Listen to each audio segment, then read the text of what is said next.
Okay, we're going to read Walter the Farting Dog. I don't know if the dogs will come and get in bed with me or not. We'll try. Come on, puppies. I'll read to you. There goes one of them. Okay. Everybody sit down. I'll read it to you. Come on. What? Sit down. Walter the Farting Dog. That's too close. Go lay down. Sit down. Here we go. Betty and Billy brought Walter home from the dog pound. Nobody wanted him, said Billy. Thank you. But we love him, said Betty. Well, he smells awful, said their mother. I think you better give him a bath. He's a big old Walter. Sit down, boo-boo. Come on, let me sit up.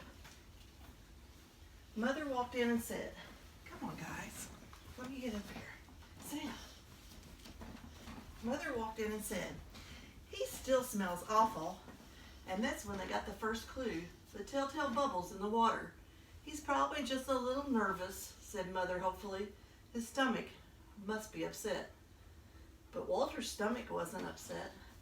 Walter's stomach was fine. He felt perfectly normal. He just farted a lot. What? There's Walter, getting his bath and making bubbles in the bathtub. I don't think they can see me, boo-boo. He did it when he bathed. He did it when he played with Betty and Billy. He did it when he walked around the house. He did it in the dining room. He did it in the kitchen. And he did it in his sleep. That dog farts morning, noon, and night, said Father. He can't help it, Daddy, said Billy. They didn't mind Walter's farts. So what if he farts, Billy said to Betty when they were alone in their room with Walter. Betty agreed. Walter agreed too.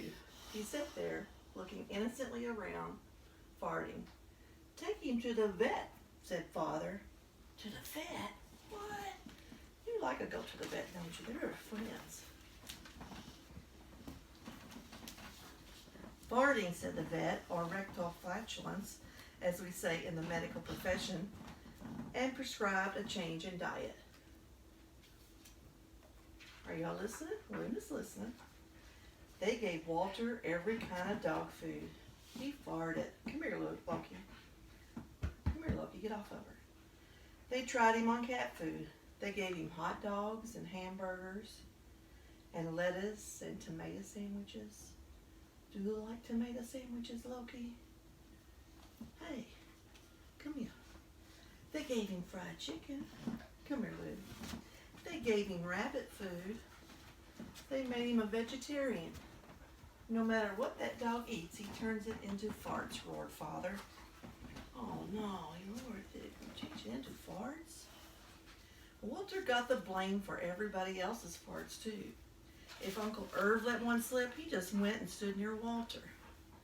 Then all he had to say was, Walter, and everyone would look at poor Walter.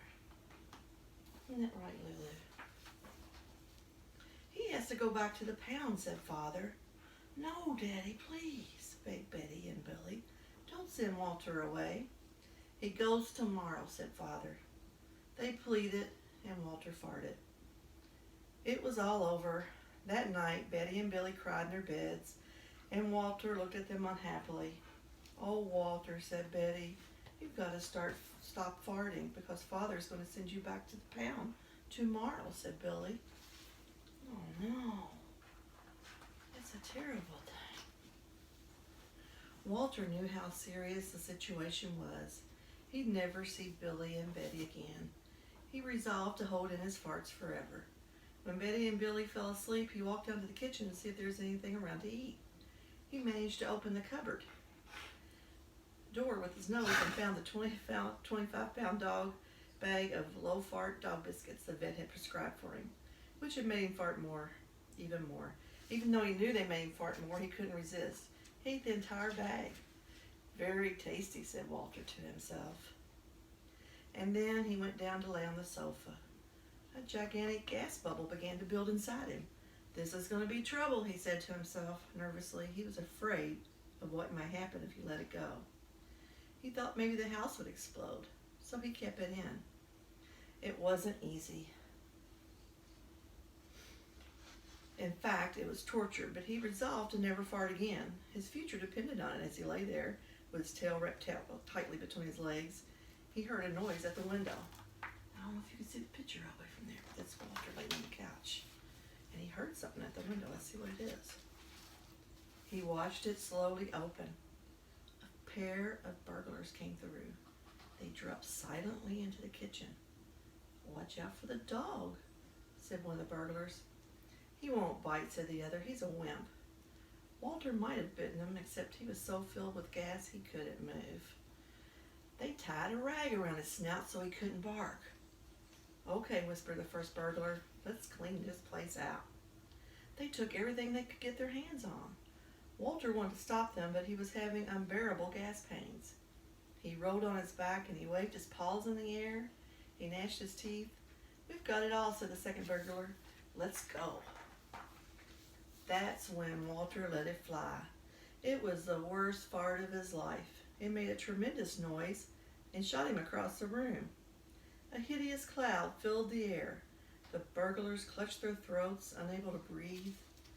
With tears in their eyes, they raced for the window.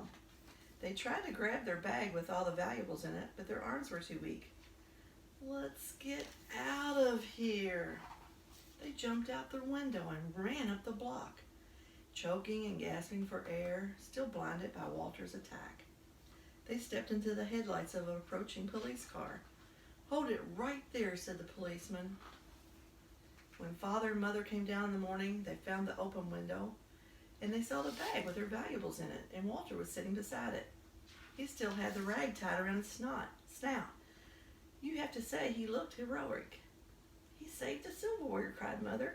He saved the VCR, cried father. Good dog, Walter. You're our dog, even if you do fart all the time. And so the family learned to live with Walter, the hero dog. And that's the end of our tale. And then it's a picture of Walter, 100% natural gas powered. And that's Walter the Farting Dog by William Coatswinkle and Glenn Murray, illustrated by Audrey Coleman. Well, and I think I've put the doggies to sleep with Walter the Farting Dog. Okay, the end.